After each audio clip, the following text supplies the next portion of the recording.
नमस्कार, कड़क में आपका स्वागत है। और हम आज आपके लिए एक नया शो लेकर के आए हैं जो इलेक्शन पर होगा। इसका नाम है कड़क इलेक्शन। और फिलहाल जो भी इलेक्शन का जो माहौल है, चुनाव का माहौल है, वो बिहार में है। बिहार में चुनावी जो माहौल है पूरी तरह से तैयार है। वहाँ का जो सारी जो सियासत की जो हर अलग अलग पार्टियाँ वहाँ पर अपनी अपनी गोटियाँ मतलब सेट कर ली हैं। लेकिन इस बार का बिहार का चुनाव बड़ा ही दिलचस्प है। दिलचस्प इसलिए कि पहले तो ऐसे होता था कि दो गठबंधन के बीच में सीधी एक लड़ाई होती थी, लेकिन इस बार गठबंधन के अंदर भी कई सारे मतलब प्रॉब्लम्स हैं। दोनों गठबंधन में इनफैक्ट प्रॉब्लम है।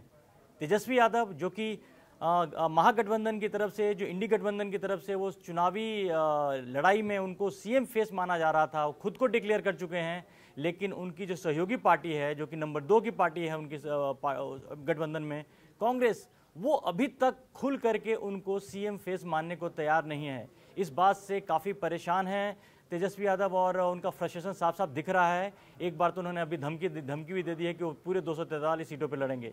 दूसरी तरफ इंडिया गठबंधन का भी यही हाल है कि वहाँ पर नीतीश और बीजेपी तो एक साथ है दिख रहा है, लेकिन जीतन राम मांझी और चिराग पासवान ये दोनों ठीक नहीं दिख रहे। इनको लग रहा है कि शायद इनको जो सीटें हैं वो कम ऑफर हो रही हैं, ये ज़्यादा सीटें चाहते हैं। इनकी एक अलग वो प्रॉब्लम चल रही है। तमाम इन चीज़ों को लेकर के दोनों गठबंधन के बीच में जो कहते हैं ना कि चुनाव के पहले का चुनाव बहुत ज़्यादा दूर नहीं रहा, लेकिन दोनों ही गठबंधन में दरारें दिख रही हैं और ऐसा लग रहा है। लेकिन इन दो गठबंधन के बाद मैंने जो दिलचस्प वाली बात इसलिए बोला प्रशांत, कि प्रशांत किशोर कहने को तो एक नई पार्टी है, पता नहीं क्या करेंगे, क्या होगा, एक अनजाना सा मतलब वो बात है, कभी ट्राइड एंड टेस्टेड नहीं है। लेकिन प्रशांत किशोर चूंकि चुनावी गणित को बहुत अच्छी तरह समझते हैं, वो कहाँ कितना डेंड करेंगे, किसको करेंगे, ये बात अभी लोगों को समझ में नहीं आ रही है। लेकिन एक बात तो बड़ा तय है कि उनका रोल बड़ा इंपॉर्टेंट रहने वाला है बिहार के चुनाव। ये बात तो प्रशांत किशोर ने खुद कही है कि या तो दहाई के आंकड़े के अंदर या फिर ऐसी सीट आएगी कि फिर बिहार के सत्ता की चाबी पीके के हाथ से ही जाएगी। तो ये बहुत अहम बात भी थी, क्योंकि ये तीसरा फैक्टर बहुत अहम है। क्योंकि इस तरह का टेस्ट दिल्ली में लोगों ने देखा था कि कोई नॉन पॉलिटिकल आदमी सियासत में आता है और चुनाव से कुछ दिन पहले ही एक राजनीतिक दल बनाता है और इस तरीके का तूफान मचता है सियासी गलियारों में कि सालों पुरानी सत्ता पर काबिज पार्टियां उखड़ जाती है और एक नई पार्टी सत्ता में। क्या ऐसा बिहार में तो नहीं होने जा रहा? ये कई सवाल तो मैदान में पीके ने ला ही दिए हैं। अगर गठबंधनों की बात करते हैं तो महागठबंधन में के भी गांठ सामने आने ही लगे हैं। अभी जो ताज़ा खबरें आ रही थी कुछ सूत्रों के हवाले से कि भाई वो 70 सीट और डिप्टी सीएम की पोस्ट चाह रही है कांग्रेस पार्टी, लेकिन बार्गेनिंग चल रही है दरअसल। दोनों गठबंधन उस पर तो कतई राजी नहीं है। उधर गाहे बगाहे कुछ ऐसे डायरेक्ट इनडायरेक्ट बयान तेजस्वी के आ ही गए जिसमें उन्होंने कह दिया कि भाई पूरे प्रदेश में हम लड़ रहे हैं चुनाव। मतलब हम लड़ रहे हैं, मतलब वो दोनों को संदेश दे रहे हैं। वो अपने विरोधियों को ये संदेश दे रहे हैं कि भाई हम मतलब मिलकर लड़ रहे हैं। अगर उनसे कोई क्लियर इसका पारिभाषिक भाव पूछेगा तो इसका जवाब ऐसे देंगे। और अगर वो कांग्रेस को भी संदेश देना चाह रहे हैं कि मतलब हम लड़ रहे हैं, हम लड़ रहे हैं पूरे के पूरे आरजेडी के उम्मीदवार, तो ये सभी को संदेश देने की कोशिश है। अब इतने दिन में तो वो इतना सीख ही गए हैं एक लंबी पारी में। लेकिन सबसे खास बात ये है कि बहुत बाट जो होने के बाद, बड़ा इंतजार करने के बाद उन्होंने आखिरकार खुद ही बोला कि आपको ऐसा सीएम चाहिए ना। मतलब क्योंकि वो जब प्रधानमंत्री पद के लिए राहुल गांधी का नाम इसीलिए लिया था, तो वो उम्मीद कर रहे थे। उसके पीछे की राजनीति यही थी कि जब तेजस्वी यादव ने एक चुनावी सभा में ये बोला कि राहुल गांधी प्रधानमंत्री के उम्मीदवार होंगे, तो उसके पीछे की उनको पता था कि पता नहीं अब प्रधानमंत्री का रेस पता नहीं कब चालू होगा, 2029 बहुत दूर है। लेकिन उसके बदले में उनको ये उम्मीद थी कि कांग्रेस पार्टी जो है कम से कम उनको सीएम फेस डिक्लेयर कर दे ताकि जो ये लड़ाई बड़ा क्लियर हो जाए। लेकिन कांग्रेस, ऐसा नहीं कि कांग्रेस को तेजस्वी को सीएम फेस मानने में कोई दिक्कत है, लेकिन कांग्रेस वही जैसा अभी प्रशांत ने बताया आपको कि वो बार्गेन कर रहे हैं। पिछली बार आपको याद होगा पिछले चुनाव में कांग्रेस को 70 सीटें मिली थी और उसके कंपैरिजन बहुत कम सीटें जीती थी। और लालू यादव ने भी कई बार बाद में बोला कि अगर हमने कांग्रेस को कम सीटें दी होती तो शायद उनकी सरकार पिछली बारी बन गई होती और तेजस्वी सीएम बन गए होते। इस बात का आरजेडी को काफी अफसोस रहा है। तो इस बार वो गलती करने नहीं जा रहे हैं। वो तो कांग्रेस को वो 30-40 सीटें ज्यादा उसी में निपटाने की कोशिश में लगे हुए हैं। 30 सीट इसका एहसास कांग्रेस को दरअसल है पहले से ही है कि वो शायद अब वैसी सीट नहीं देंगे, क्योंकि वो गणित लगभग सभी के सामने आ गया था। वो आरजेडी के भी सामने आ गया था, कांग्रेस के भी सामने आ गया, इसलिए उन्होंने अपनी मांग रख दी है। लेकिन अब ये जो तेजस्वी यादव तो इस बात का इंतजार कर रहे थे कि कोई तो मुझे कहे कि मैं ही हूं बीजेपी के आगे विरोधियों का सीएम चेहरा, लेकिन कोई कहने को तैयार नहीं हुआ। उनमें से कोई नहीं कह रहा था सिवाय आरजेडी के नेताओं के।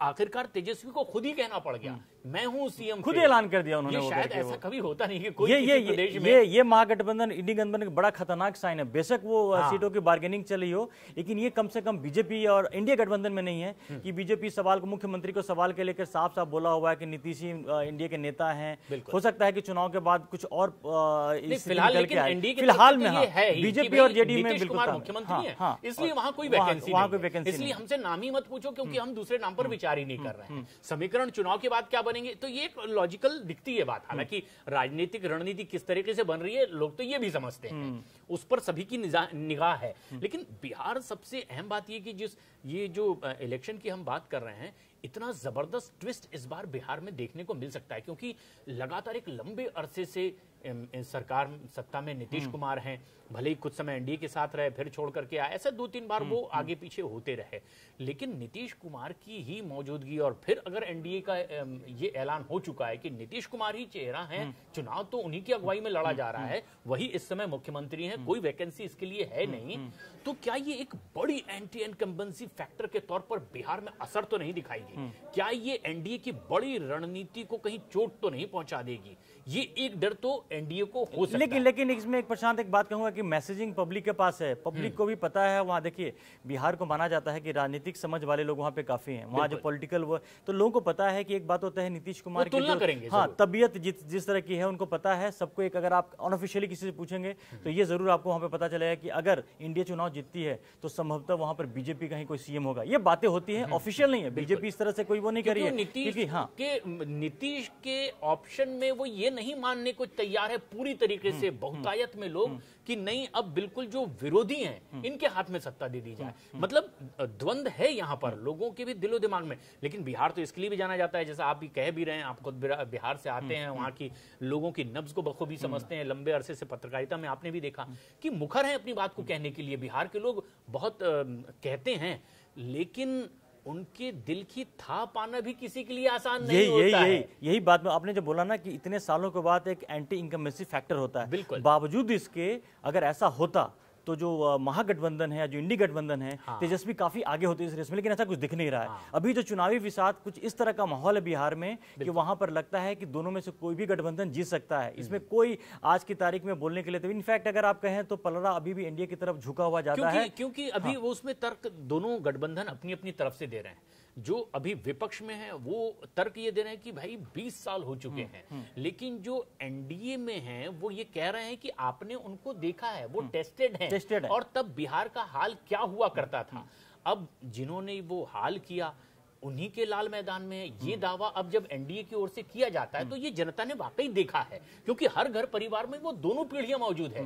जो आज की पीढ़ी है जो एक बदलाव देखती है कि कुछ और नया होना चाहिए, लेकिन उसी परिवार में वो बुजुर्ग भी हैं, वो प्रौढ़ भी हैं जिन्होंने वो दौर बिहार का देखा है। तो चर्चा तो सामूहिक रूप से परिवार में होती है। इसी वजह से अगर आप ये मानकर चले नीतीश अपने करियर में, अपने चुनावी करियर मतलब सियासी करियर में अब तक सबसे कमजोर स्थिति में, कोई डाउट नहीं है, और उनको लेकर के लोगों में बहुत ज्यादा उम्मीदें भी नहीं तौर पर, राजनीतिक स्तर पर उनको लगता है क्योंकि तबीयत भी करे। लेकिन बावजूद इसके अगर इसका फायदा अगर पूरा का पूरा अगर दूसरी विपक्षी गठबंधन में अगर नहीं जा रहा है तो ये मान करके चलिए कि ये जो चुनाव है काफी कांटे का रहने वाला है। लेकिन इसकी जो बात कह रहे हैं आप, इसकी सबसे बड़ी वजह बीजेपी भी है। क्योंकि अगर नीतीश कुमार से बड़ी नाराजगी होती तो सीधे के सीधे अब वो रुख दिखाई देने लगता जनता का कि वो उनके विरोधियों के खेमे में जा रहे हैं। लेकिन वो ये भी देख रहे हैं कि इनके साथ तो बीजेपी है, या यूं कहें बीजेपी के ही साथ तो नीतीश कुमार है, क्योंकि ज्यादा सीट लेने के बावजूद बीजेपी ने मुख्यमंत्री अपना नहीं बनाया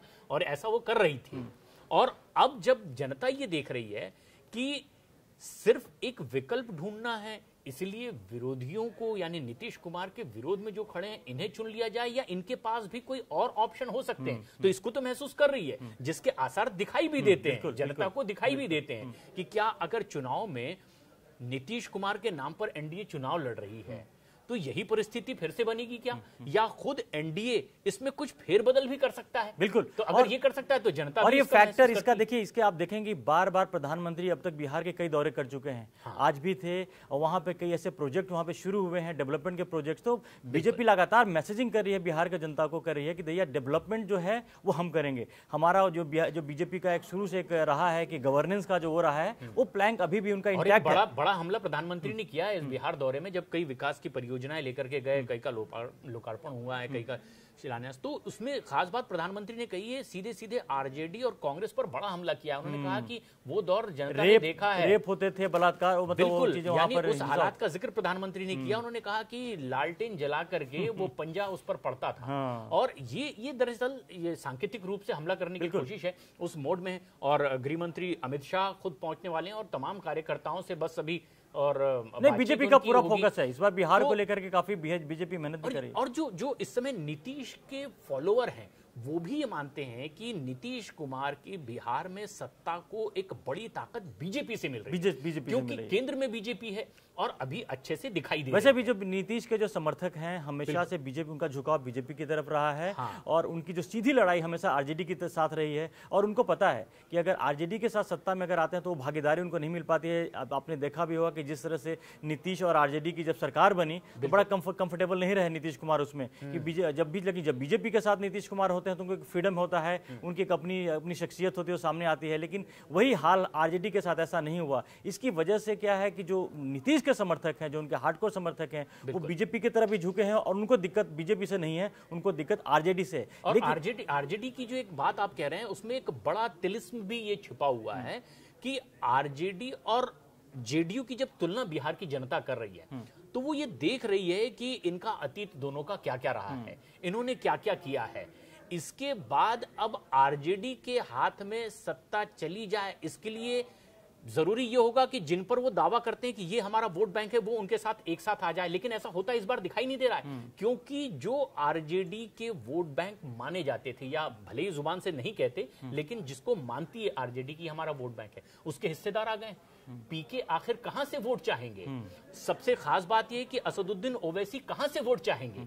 तो एक अगर बड़ा बंटवारा हुआ, अगर सीधे मुस्लिम वोट की बात हम कर लें, जो कि मानती है आरजेडी कि वही उनकी खैरख्वाह है सबसे बड़ी, तो फिर इतनी बड़ी तादाद में वोट लेने शुरू कर चुके हैं असदुद्दीन ओवैसी बिहार में, वो आखिर कहां के हैं? अगर वो असदुद्दीन को नहीं देते तो वो किसको दे रहे होते? पिछले साल उपचुनाव हुए थे, पिछले साल, इस साल मुझे याद नहीं आ रहा कि जो उपचुनाव में भी प्रशांत किशोर की पार्टी जीती नहीं, लेकिन आरजेडी को बहुत बड़ा डेंट किया था, जिसकी वजह से एनडीए जीता। वहां पर एनडीए गठबंधन को जीत मिली थी। और एक बात इसमें और भी है प्रशांत की, अभी जो असली लड़ाई कांग्रेस, सबसे बड़ी जो समस्या है तेजस्वी यादव के साथ में, विरोधी से ज्यादा उनके गठबंधन को लेकर के।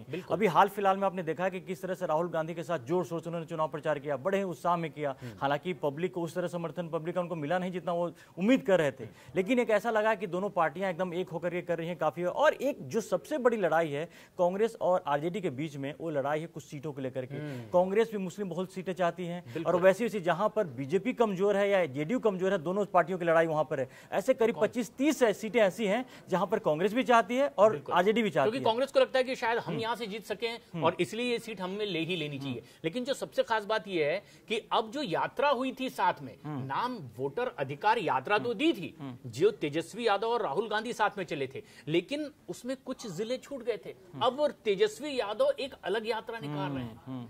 अब वो यात्रा क्यों निकाल रहे हैं? तो उनके विरोधियों को मौका मिल गया कि दरअसल अनदेखी हुई थी, ना सिर्फ कुछ जगहों की बल्कि तेजस्वी की भी अनदेखी हुई थी। बीजेपी ने तो सीधे सीधे बयान दिया बिहार में कि दरअसल उस यात्रा में तेजस्वी को बौना साबित किया कांग्रेस। बिल्कुल, और ये बार-बार कहा, ड्राइवर सीट पर राहुल गांधी बैठे हुए थे। तो ये सबसे खास बात थी। भले ही उनकी तात्कालिक जो दिख रहा था कि गाड़ी उनकी तेजस्वी चलाते हुए ले गए, लेकिन ड्राइवर सीट पर एक्चुअल में राहुल गांधी बैठे थे। तो ये जो संदेश गया और बीजेपी ने इसे मुद्दा बनाया कि तेजस्वी तो दावा करते हैं कि वो मुख्यमंत्री बनेंगे और उनके परिवार ने लगातार कई सालों तक के बिहार में बड़ा अच्छा काम किया है, लेकिन वो ये बताने की कोशिश कर रहे हैं कि कांग्रेस ने अब आकर के आपको बौना कर दिया है। वो उम्मीद अब आपसे वो नहीं कर बौना रही है। से ज्यादा दिक्कत उनको ये है कि सीएम कैंडिडेट मानने को कांग्रेस तैयार नहीं है। ये बहुत बड़ा अपनी जुबान से बहुत झटका है तेजस्वी यादव के लिए। चुनाव के पहले बड़े अच्छे सिग्नल नहीं है, लेकिन वहां पर प्रशांत उनकी तेजस्वी यादव या आरजेडी की दिक्कत यह है, उनको लगता है कि अगर कांग्रेस को साथ नहीं लिया तो उसका नुकसान जो मुस्लिम बहुल इलाके हैं वहां मुस्लिम वोट बढ़ जाएंगे। इसी कारण मजबूरी है। और कांग्रेस को ये बात पता है कि जिस तरह से पूरे देश में जो कांग्रेस का एक रिवाइवल जो जहां कहीं भी अगर होता है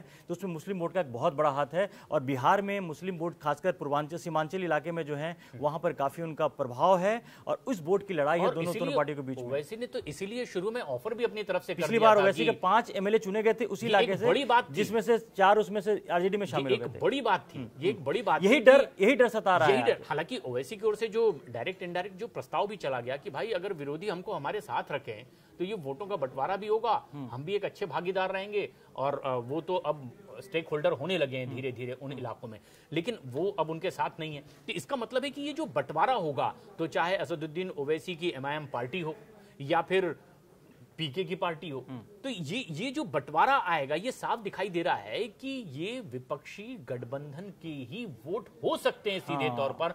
हालांकि बिहार की जनता इस बात के लिए हमेशा से जानी जाती रही है कि जितना वो मुखर होकर कह तो रही है आपके सामने, चाहे सर्वे करने वालों को या आपके माइक पर कह रही हो, लेकिन उनके दिल में क्या है अंत में उसकी थाह लेना और यही शायद चुनाव के दिन तक के बहुत कुछ ऐसा ही इस पे प्रशांत, अब पता नहीं बीजेपी की क्या रणनीति है कि इस कुछ ऐसे दिख रहा है कि चिराग पासवान समझ में नहीं आ रहे हैं। कई बार उन्होंने स्टेटमेंट ऐसा दिया कि जैसा लगा कि वो पता नहीं वो अलग लड़ेंगे क्या लड़ेंगे, लेकिन ऐसा उनका नहीं था। बोला स्टेटमेंट तो कुछ ऐसा इशारा किया था। पिछली बार सबको याद होगा कि वो उस बाहर इंडिया से बाहर लड़े और उन्होंने जेडीयू को काफी नुकसान पहुंचाया। लेकिन इस बार मांझी जो है, जीतन राम मांझी, वो थोड़े से नाराज दिख रहे हैं। वो कह भी रहे हैं कि उनकी पार्टी को थोड़ा नजरअंदाज किया जाता है। लेकिन कुल मिलाकर के इंडिया का जो वो है कुनबा है, थोड़ी शांति उसमें, इन तमाम डिफरेंसेस के बावजूद वहां थोड़ा सेटल दिख रहा है। क्योंकि उसमें एक जो सबसे बड़ी कारण, जो वजह जो समझ में आती है आपकी बात की ही, वो ये कि ये आखिर बीजेपी से जुड़े हुए हैं एनडीए में प्रमुख दल के तौर पर,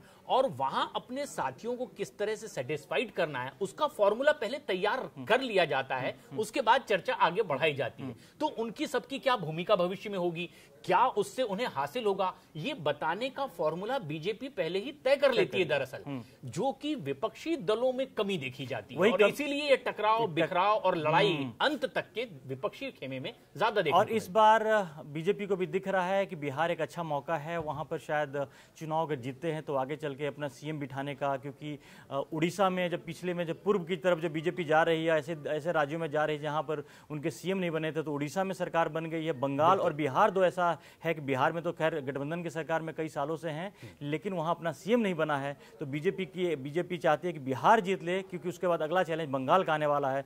तो बिहार को लेकर के बीजेपी काफी सीरियस है, इसीलिए प्रधानमंत्री नरेंद्र मोदी और अमित शाह बार बार बिहार के दौरे पे जा रहे हैं। तो ये बिहार से जो रिलेटेड जितने भी चुनावी जो दिलचस्प कहानियां हैं, बातें हैं, हम आपके लिए लेकर के आते रहेंगे। तो आज फिलहाल हमें इजाजत दीजिए इस शो में, कड़क इलेक्शन में, और आगे हम बिहार के लेकर के और भी खबरें और भी कहानियां लेकर के हम आपके पास दोबारा हाजिर होंगे। तब तक के लिए धन्यवाद।